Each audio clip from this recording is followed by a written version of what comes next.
Hindi maitago ang saya at kagalakan sa mukha ng mga kababayan natin sa bayan ng Uyugan, Isla ng Batanes. Dahil sa pangalawang pagkakataon, ang Philippine Navy ay nagsagawa ng CMO from the Sea na may temang bayanihan mula sa karagatan na ginanap sa kanilang lugar nito lamang ika-6 hanggang ika-7 ng Hunyo taong kasalukuyan.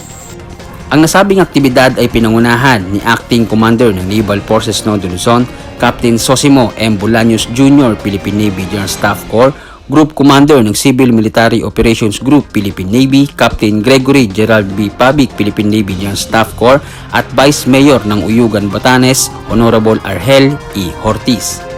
Sa unang araw ng aktibidad ay nagkaroon ng Fisher Folks Forum na ginanap sa covered court ng Barangay Itbud, Uyugan, Batanes, kung saan binigyan ng kaalaman at paalala ang ating mga mangingisda tungkol sa basic rules ng karagatan kasama ang mga partners agencies na Bureau of Fisheries and Aquatic Resources or BIFAR at Philippine Coast Guard Substation Uyugan na nagsilbing lecturer sa nasabing aktibidad.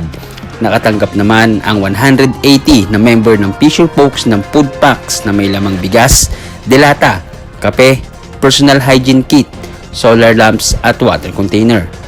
Sa ikalawang araw naman ay naganap ang medical check-up, pediatric consultation, eye examinations, dermatologist consultation, dental extraction, ECG procedures, supplemental feeding activities, distribution of food packs, distribution of container, distribution of wheelchairs and other assistive devices, at pamimigay ng mga laruan sa mga bata.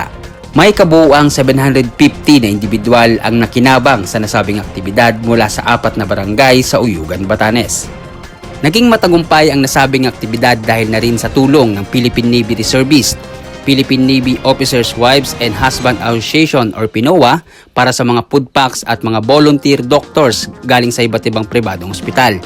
Makati Medical City para naman sa mga gamot, Ronald McDonald House Charities para sa mga laruan, Latter-day Saint Charities para naman sa mga wheelchairs at assistive devices, at Juan Meralco Foundation Incorporated para naman sa mga solar lamps.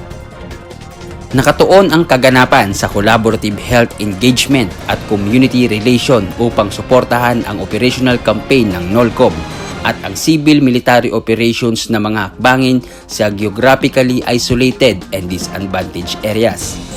Mula rito sa Naval Forces Nodo Luzon, ako si Seaman First Journalist Elmo Gaspar, nag-uulat para sa Oras ng Mandaragat at Mandirigma.